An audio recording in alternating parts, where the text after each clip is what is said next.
தமிழன் தொலைக்காட்சி நேயர்களுக்கு வணக்கம். இன்றைய அரசியல் அரங்கம் நிகழ்வில் முனைவர் தியாக இளையராஜா அவர்களை சந்திக்கிறோம். இவர் மிகப்பெரிய அரசியல் பாரம்பரியத்தை கொண்டவர் என்றாலும் இயற்கை விவசாயத்தை விரும்பி செய்து வருகிறவர். அவரை நேர்காண்பதில் மகிழ்கிறோம். ஐயா வணக்கம். நீங்கள் இயற்கை விவசாயியாக இருந்தாலும் கூட உங்களது தந்தையார் அரசியலிலே ஒரு முக்கிய பங்கு வகித்தவர் என்று கேள்விப்படுகிறோம். தந்தையாரை பற்றி சொல்லுங்கள். தமிழ் டிவி நேயர்கள் அனைவருக்கும் எனது பணிவான வணக்கத்தை தெரிவித்துக் கொள்கிறேன். கடலூர் மாவட்டம் விருத்தாச்சலம் பகுதியில் அப்பா காங்கிரஸ் கட்சி பேர் இயக்கத்தில் அப்பா காங்கிரஸில் 2 முறை சட்டமன்ற உறுப்பினராக இருந்தாங்க. அந்த கால காமராஜர் ஐயோ காலம். அந்த காலத்தில் எளிமையாக காங்கிரஸ் கட்சியில் தான் இருந்தாங்க. 2 முறை சட்டமன்ற உறுப்பினர். காமராஜர் அவர்கள் முதல்வராக இருந்த போதே அதில் சட்டமன்ற உறுப்பினர் இருந்திருக்காங்க. ஆமாம் ஆமாம், 2 முறை இருந்தாங்க. அப்பா கடைசி வரைக்குமே பார்த்தீங்கன்னா எளிமையான ஒரு தான். கடைசி வரைக்கும் சைக்கிளில் தான் போவாங்க. இதெல்லாம் நாங்கள் 8th படிக்கும்போது அப்பா இறந்துட்டாரு. அப்போ கேள்விப்பட்டது தான் எல்லாமே. நான் தலைவரை போலவே மற்றவங்களும் இருந்திருக்காங்க. அப்போ எல்லாருமே பொதுவாக சொல்லப்போனால் அன்றைக்கு எல்லாரும் தலைவர் உட்பட தொண்டர்கள் உட்பட எல்லாருமே எளிமையாக தான் இருந்தாங்க. அது இன்றைக்கு கேள்விப்படும் போல சந்தோஷமாக இருக்கும். நாங்கள் ஆனால் அப்போ அதை என்ன சொல்லுவாங்க, ஒரு ஜமீன்தார் கட்சி அப்படின்லாம் சொல்லுவாங்களே காங்கிரஸ். இல்லையா, எளிமையானவர்கள் கக்கனையெல்லாம் பார்க்கும்போது எங்கள் அப்பா உண்மையிலே சந்தோஷமாக தான் இருக்கும். எளிமையானவர்கள் தான் அன்றைக்கு இருந்த எல்லாருமே. நானும் பார்த்ததும் அதுதான், கேள்விப்பட்டதும் அதுதான். கடைசி வரைக்கும் அப்பா பார்த்தீங்கன்னா அங்கே கூரை வீட்டில் தான் இருந்தோம். அப்பா எம்எல்ஏ இருந்து மறையிற வரைக்கும் கூரை வீட்டில் தான் இருந்தோம். கடைசி வரைக்கும் சைக்கிளில் தான் போவார். இதுதான் அப்போடைய இயல்பு. யாரோ ஒரு சாதாரண தொண்டர் கூப்பிடுவார், உடனே சாப்பாடு அப்படியே வச்சுட்டு ஓடுவார். அவங்களுக்கு என்ன வேணும் செய்யணுமோ செஞ்சுட்டு ஓடிடுவாங்க. அப்படி செல்வாக்கை நீங்கள் பயன்படுத்திக்கலையா? நாங்கள் இப்போ அண்ணா இப்போ போன 2011 சட்டமன்ற இதுக்கு வேட்பாளர் நின்னார். 6000 ஓட்டில் தோத்தாச்சு. அப்போ அதில் காங்கிரஸில் தான் கிடைச்சது. அதில் அந்த வாய்ப்பு தோல்வி அடைஞ்சு 2011 தோல்வி அடைஞ்சாச்சு. நீங்கள் தமிழக வாழ்வுரிமை கட்சியில் இருக்கிறீங்க. ஆமாங்க. இந்த கட்சியில் சேரணும்னு உங்களுக்கு எப்படி தோணுது? ஏன்னா காங்கிரஸ் பாரம்பரியம் உள்ளவங்க எப்படி இங்கே மாறினீங்க? அப்போடைய இயல்பு என்னன்னு பார்த்தீங்கன்னா, யார் சாதாரண நான் கேள்விப்பட்டது நானும் பார்த்தது, சாதாரண தொண்டராக இருப்பாங்க. பார்த்துட்டு என்ன சாப்பிட்டுட்டு இருப்பார். அப்போ கூப்பிடுவாங்க, இந்த மாதிரி இந்த வேலை நிற்கிது, பாக்கி நிற்கிது, சொல்லலையா போகலையா, ஒரு ஆர்டிஓ ஆஃபீஸ்லையோ ஒரு தாலுகா ஆஃபீஸ்லையோ சொல்ல மாட்டீங்களா, போக மாட்டீங்களான்னு கேட்பாங்க. இவர் அப்படியே வச்சுட்டு ஓடுவார். ஓடி போய் அந்த வேலையை செஞ்சு முடிச்சு தான் வருவார். இது நான் ஒருத்தரில் நிறைய பேர் சொல்ல நான் கேள்விப்பட்டிருக்கேன். இது விருத்தாச்சலம் பகுதியில் எல்லாரும் கேட்டாலே தெரியும், இன்றைக்கும் தெரியும் எல்லாருக்குமே. அப்படின்னா சாதாரண தொண்டு ஓடி போய் செய்யக்கூடிய ஒரு இயல்பு அப்பாவுக்கு இருந்தது. அதே இயல்பு தான் இன்றைக்கு நான் அண்ணன் முத்தமிழ் வேல்முருகன் அண்ணன்ட்ட பார்க்குறோம். இது நான் பல பேர் கேள்விப்பட்டிருக்கேன். அவர் பார்த்தீங்கன்னா ஒரு சின்ன பிரச்சனையாக இருக்கும், அதை உள்வாங்கி அந்த பிரச்சனையை முடித்து இவரே தொடர்பு திரும்பி அந்த நபர்களுக்கு ஃபோன் பண்ணி அந்த வேலை முடிஞ்சிச்சு போய் பார்த்துக்கோங்கன்னு சொல்லக்கூடிய ஒரு சாதாரண இயல்பு. இந்த இயல்பு தலைவர்களுக்காக இருக்கக்கூடிய ஒரு இயல்பு. இதை நான் அண்ணன்ட்ட பார்த்தேன். இது பல முறை நான் பார்த்துருக்கேன். எந்த ஒரு எதிர்பார்ப்பு நாங்கள் திமுகவில் இருந்த போது கூட அந்த மாதிரி உதவிகள் நாங்கள் பெற்றிருக்கோம்.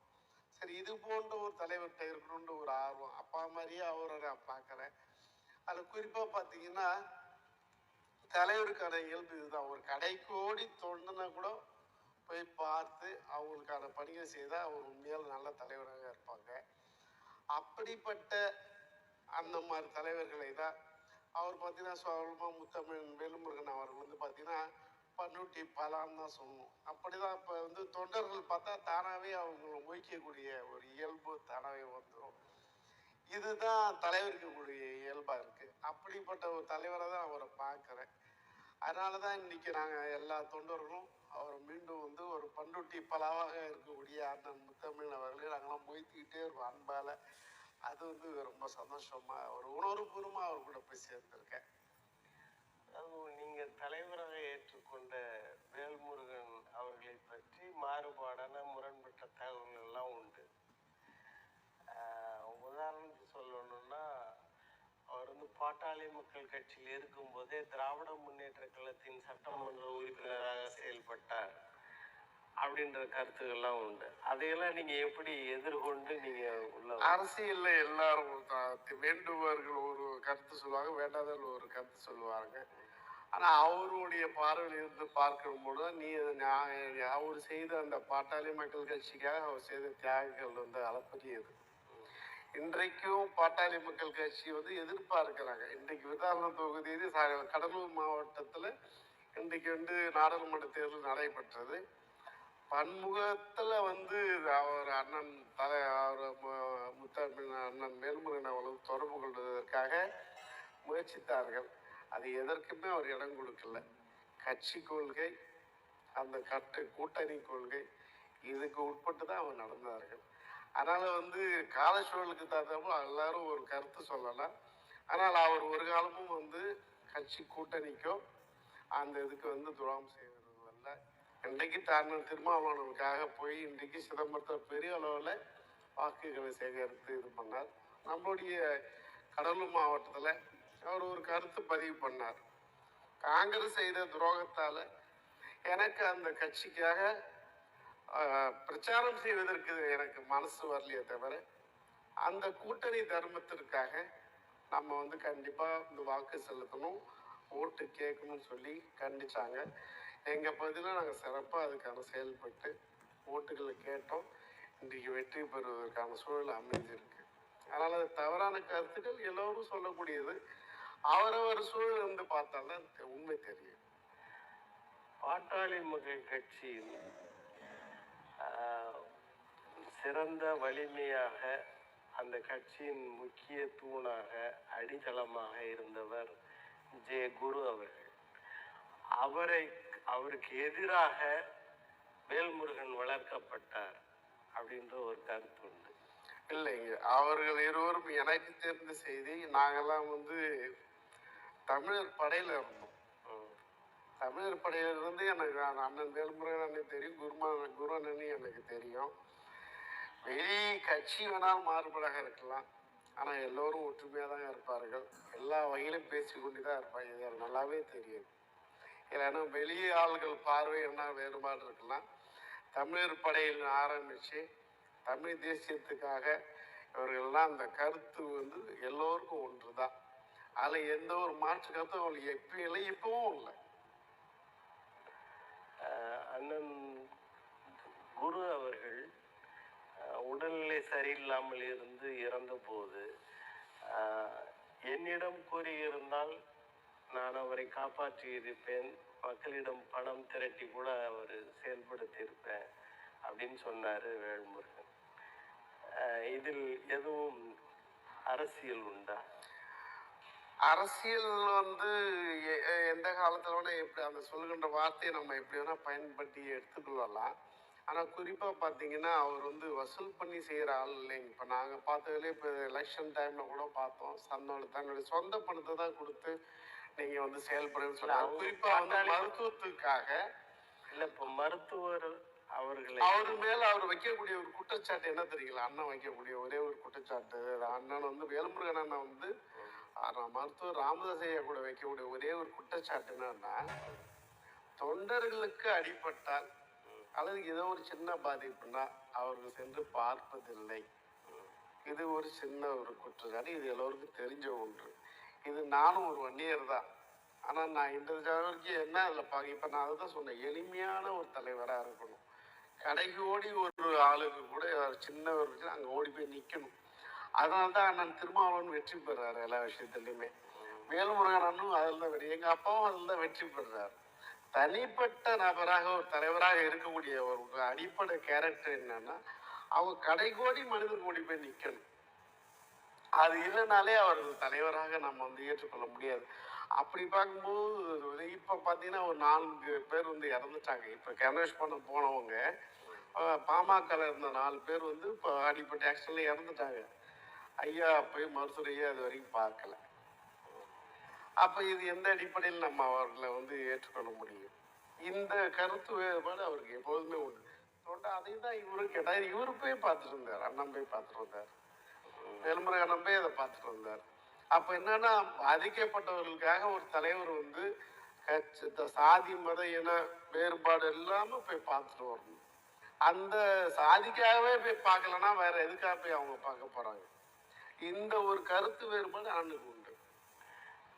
மருத்துவரும் அதற்கு அடுத்த மருத்துவரும் 2 மருத்துவர்களுமே இனம் சார்ந்தோ அல்லது நமது அரசியல் கட்சியிலே இருக்கிற தொண்டர்கள் என்றோ அவர்களுக்கான உதவிகளை செய்வதில்லை, அவர்களை முன்னேற்றுவதற்கான எந்த விதமான முயற்சிகளையும் எடுத்துக்கொள்வதில்லை என்று சொல்ல வருகிறீர்கள்.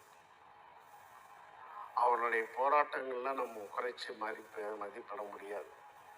என்னை பொறுத்த வரைக்கும் தனித்தனி நபருக்காக நம்ம செய்து வரக்கூடிய சிறு சிறு காரியங்கள் தான் பெரிய வெற்றியை தரும். நம்ம பெரிய அளவில் நம்ம சாதிக்க முடியும்னா அவர்களால் சாதிக்கக்கூடிய இடத்தில் அவர்கள் இல்லை.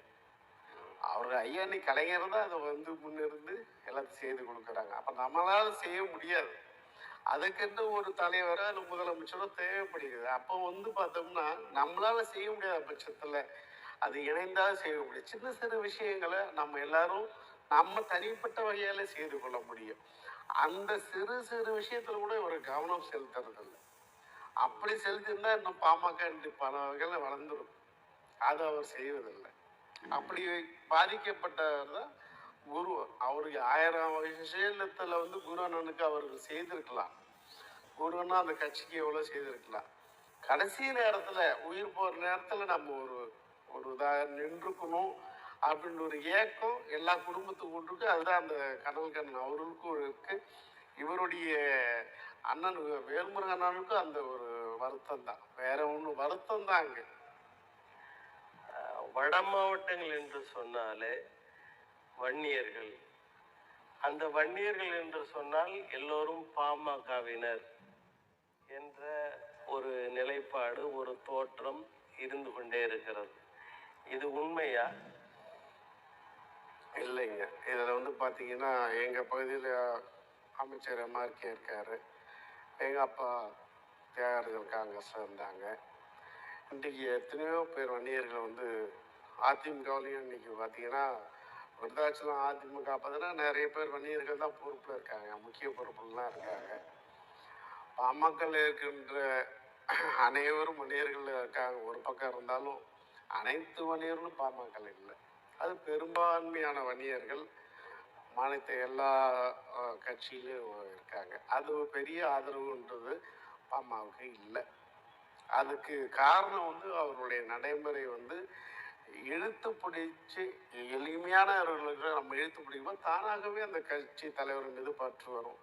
அந்த பற்று அவர்கள் நழுவு விடுறாங்க, வேற ஒன்றுமே இல்லை. அதுக்கு அவர்கள் முயற்சிக்கணும். தொடக்க காலத்திலிருந்தே அந்த கட்சியில ஒரு முக்கிய நபராக இருந்த கோகா மணி அவர்கள் தலைவராக இருந்தாங்க. அந்த பொறுப்பை எடுத்து அவரது மகனுக்கு கொடுத்ததை பற்றி நீங்கள் என்ன நினைக்கிறீர்கள்? எல்லாமே அரசியல் நேர காலம். அதாவது ஒரு சொல்லுவாங்க, ஒரு பொதுவாக வந்து இந்த வாரிசியல் அரசியலுக்கு எல்லாமே சொல்லுவாங்க, அப்பாவை பார்க்க வராங்க, என்ன பார்க்குறாங்க, நான் அப்புறம் வலுக்கட்டாயமாக அந்த அரசியலுக்கு போகிறேன் அப்படின்றது எல்லாரோடையும் சொல்லக்கூடிய ஒரு வார்த்தை. ஆனால் வந்து உழைத்தவர்களுக்கு நாம் வந்து மரியாதை கொடுத்தால் இந்த அந்த வெற்றி, பாமகவான வெற்றி வந்து பன்மடங்கு அதிகரிக்கும். அது அவர்கள் எடுக்க வேண்டிய முடிவால் நம்ம கையில் ஒன்றும் இல்லை. ஆனால் உழைத்தவர்களுக்கு நம்ம அங்கீகாரம் செய்தால் கண்டிப்பாக உண்டு. இப்போ அண்ணன் வேல்முருகன் சொல்றது என்னன்னா, உண்மையாக உழைங்க. நீங்கள் உங்களை தரமாக வைத்து கொள்ளுங்கள். உங்களை வளர்ச்சி பெய்யும். உங்களுக்கான வாய்ப்பு ரொம்ப நாங்கள் கண்டிப்பாக செய்வோம். அந்த இது இருந்தால் தானாகவே கட்சி வளரும். இப்போ அண்ணன் இந்த தமிழக வாழ்மை கட்சிக்கு என்ன ஒரு கொள்கைன்னா, தமிழகத்தில் வாழ்கின்றவர்கள் மட்டும்தான்ன்றது இல்லை, எல்லா சமுதாயம், தமிழர்கள் மட்டும் இல்லை, அனைத்து சமுதாயத்துக்கான ஒரு வாழ்வுரிமை கட்சி. அவர்களுக்கான வாழ்வு அடித்தர தரத்தை நம்ம உயர்த்துவதற்கான ஒரு கட்சி. அப்படி இருக்கும்போது எந்த ஒரு பேஸ் பார்த்தீங்கன்னா ஒரு ஜாதி மனத்தை வச்சு அது கிடையாது. வாழ்வுமுறை உனக்கு இல்லை, அந்த உனக்கு அது கண்டிப்பாக அந்த ஒரு தரத்தை மேம்படுத்துவதற்கு என்னால் முயற்சி. அப்படி இருக்கும்போது பொதுப்படையாக அனைத்து சாதியினும் அனைத்து மதனரும் அதில் வருவதற்கான ஒரு வாய்ப்பு அமையும். அப்போ தானாகவே அந்த கட்சி வளரும். நீங்கள் சொல்கிற இந்த கொள்கைப்படி அவர் தமிழகம் முழுவதும் கிளைகளை தொண்டர்களை ஏற்படுத்தி இருக்க வேண்டும். ஆனால் பண்ருட்டி சார்ந்து அல்லது வட மாவட்டங்கள் சார்ந்து தானே இந்த இயக்கம் சிறிய அளவில் இருக்கிறது. ஏன் பெரிய அளவில் எடுத்து செல்லவில்லை? இப்போ அதுக்கான முயற்சி பெரிய அளவில் நடந்துட்டு இருக்கு. இப்போ பார்த்தீங்கன்னா 13 ஆண்டு நிறைவடைஞ்சது. நானும் இப்போதான் சேர்ந்து ஒரு 6 மாதம் தான் ஆகுது கட்சியில் இணைஞ்சு. தமிழகம் முழுவதும் இப்போ எல்லா இடங்களும் கொடிக்கம்பங்கள் நடப்பட்டு மாணவர்கள் இளைஞர்கள் எத்தனையோ பேர் நீங்கள் ஃபேஸ்புக்கில் பார்க்கலாம். நீங்கள் நிறைய பேர் ஆயிரக்கணக்கானவர்கள் இன்றைக்கி அவருடைய தனிப்பட்ட ஒழுக்கம், அவருடைய தனிப்பட்ட பற்று, அதில் தான் அவங்க எந்த ஒரு ஜாதி வச்சு நாங்கள் கட்சி வளர்க்கல, மதத்தை வச்சு இல்லை. அவரு ஓடி போய் நின்று அந்த கடைகோடி மனிதன் என்று சொல்கிறோம் பாருங்க, அவங்க ஓடி போய் தூட்டு அவர்களுக்கு தேவையான விஷயத்த செய்கிறார். அப்படி இருக்கிற தலைவர் தான் வளர முடியும். அந்த தனிப்பட்ட ஈர்ப்பால் தான் இன்னைக்கு இத்தனை பேர் சேர்றாங்க.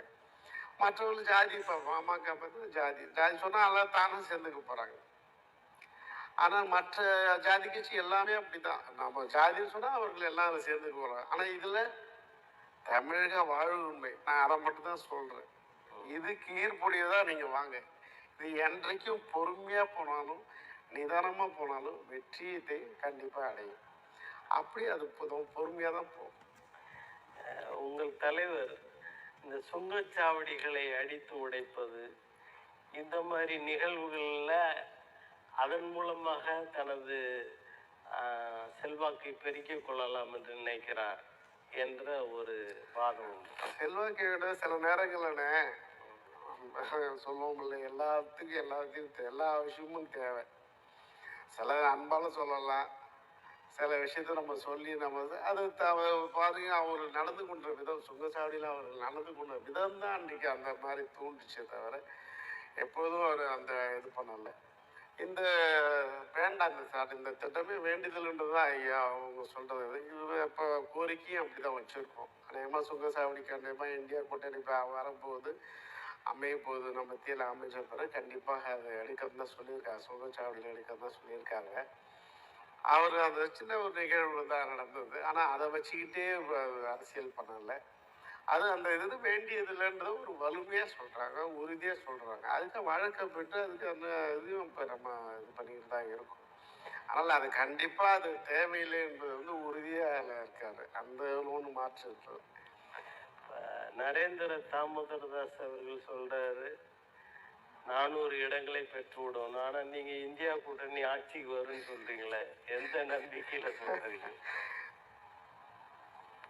அவர்களுக்கு நல்ல வாய்ப்பு கிடைச்சது. நான் 10 ஆண்டுகள் நல்லா சிறப்பாக ஆட்சி நடத்தினாங்க. சில விஷயங்கள் நடத்துறாங்க இல்லை, நான் அவங்க சொல்றது, நான் அவங்களுடைய பார்வையில் சொல்றேன். அப்படி சொல்றாங்க. ஆமாம், அவர் சொல்றாரு. ஆனால் குறிப்பாக பார்த்தீங்கன்னா சாதாரண விஷயத்தெல்லாம் கோட்டை விட்டு நீங்கள் கேஸை பார்த்தா தொட்டா போச்சு. யாராவது வீட்டில் இன்னைக்கு வந்த பெண்கள், ஓட்டு போட வந்த பெண்கள் அனைவரும் இந்த கேஸ் இனிமேல் 1000 ரூபா 1500 ரூபா கொடுத்து வாங்க முடியுமான்னு ஒரு கோபத்தில் வந்தவர் தான் பல பேர். இன்னைக்கு மக்கள் தான் மறந்துடாங்களே, 3 மாதம் ஆனாலே மறந்து. இன்றைக்கு இந்த முறை நாங்கள் கண்கூடாக பார்த்தோம்.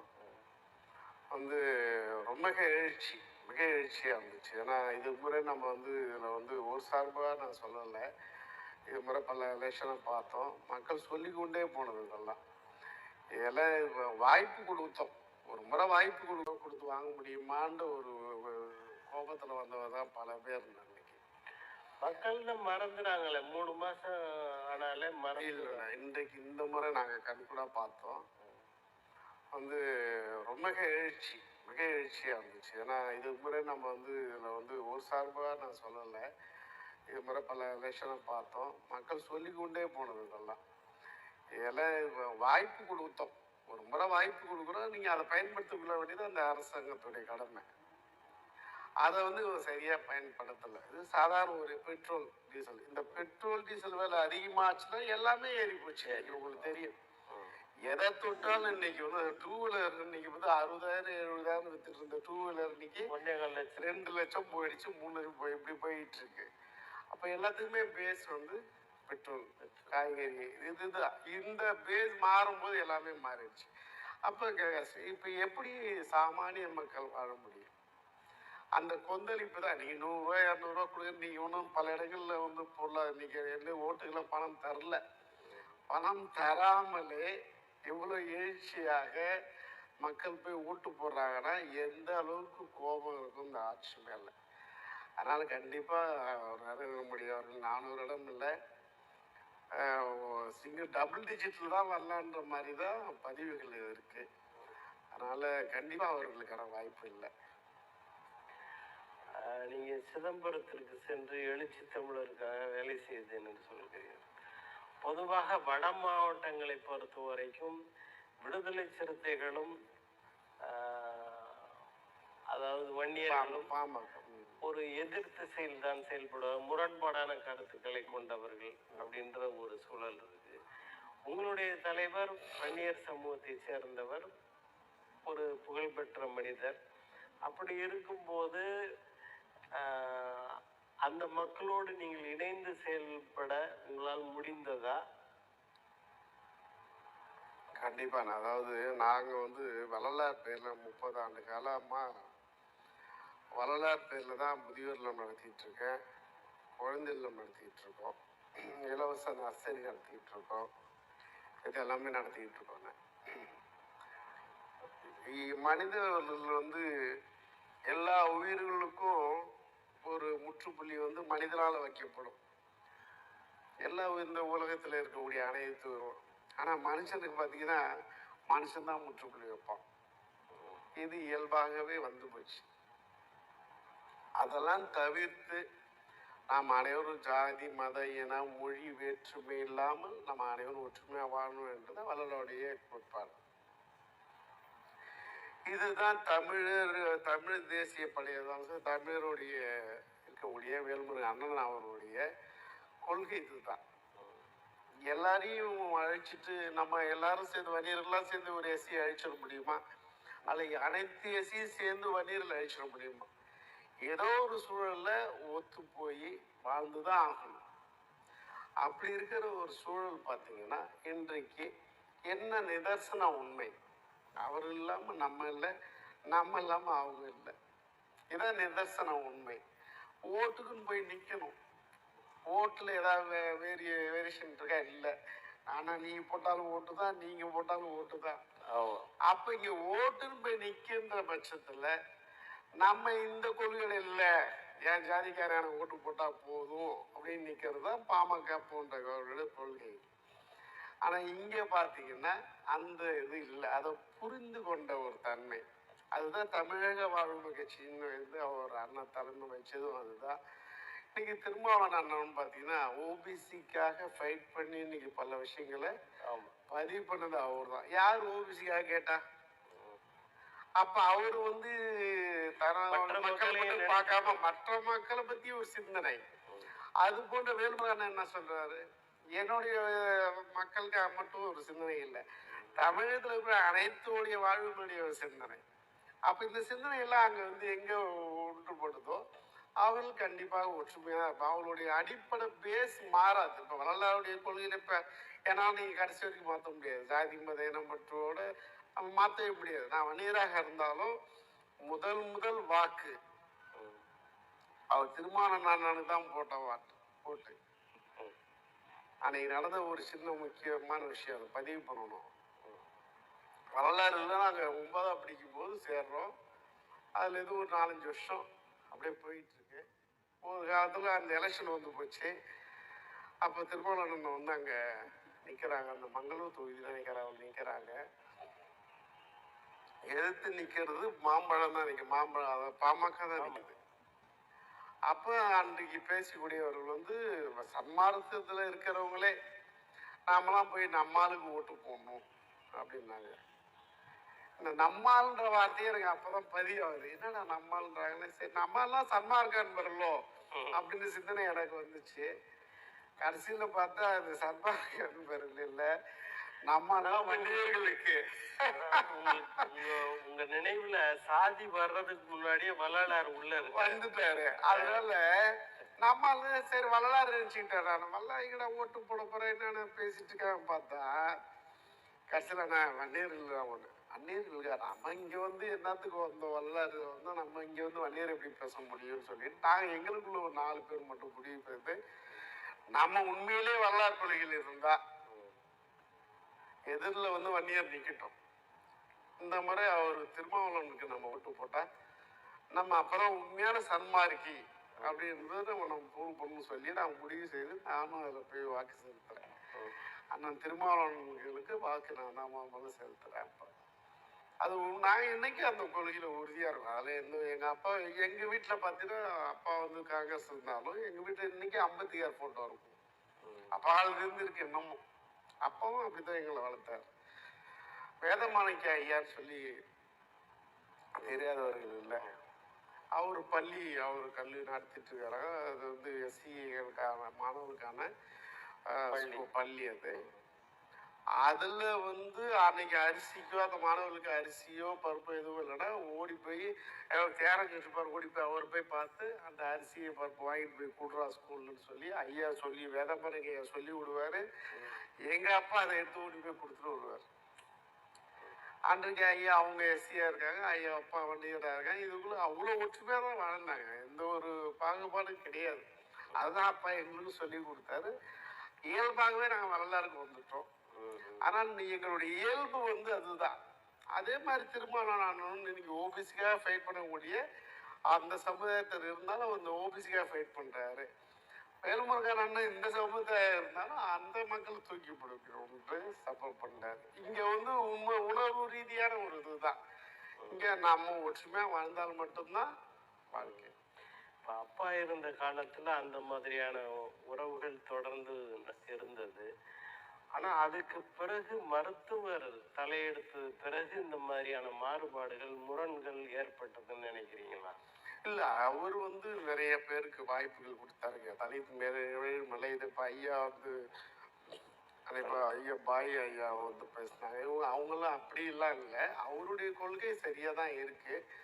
எங்கோ யாரோ செய்கின்ற சின்ன தவறுகள், அந்த சின்ன பசங்களா மாணவர்களா இருக்கக்கூடியவர்கள் வந்து சில பதிவுகள் போடுறது 2 சமுதாயத்திலும் போடுறாங்க. அவங்களும் போடுறாங்க, இவங்களும் போடுறாங்க. அதை வந்து தவிர்க்கக்கூடியது. அதை செய்தால் நல்லா இருக்கும். அதை வந்து தலைவர்கள் கண்டிக்கணும். அப்படி கண்டிச்சால் இந்த ஒரு பெரிய அளவுல இந்த இது இருக்காது, வேற்றுமை இருக்காது.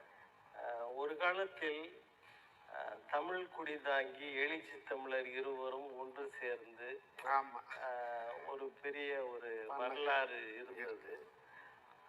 அதே போல எழுச்சி தமிழரும் வேல்முருகன் அவர்களும் இணைந்து வட மாவட்டத்தில் தங்கள் கைக்குள் வைக்க வேண்டிய ஒரு சூழல் வருமா? அப்படி கண்டிப்பா வரும். காரணம்னா நான் பார்த்தவையில் எனக்கு இருக்கிற அனுபவத்துல அவரு 2 பேரும் அந்த கொள்கை பிடிப்பு அதிகம்.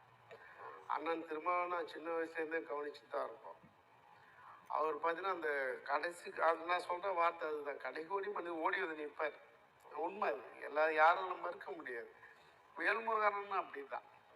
ஏன் இவங்களை நான் அப்படி பார்க்கல, எங்க அப்பா அப்படி இருந்து நாங்கள் சின்ன வயசுல இறந்தாலும் அவர் சொல்ற கதைகளை நாங்கள் இன்னைக்கு பெரியவங்களாம் சொல்லுவாங்க. அப்பா ஓடி வரப்பா சின்ன விஷயம் பா 2 நாள் இங்கே தங்கி இருந்து அந்த பிரச்சனையை முடிச்சுட்டு போனாங்க.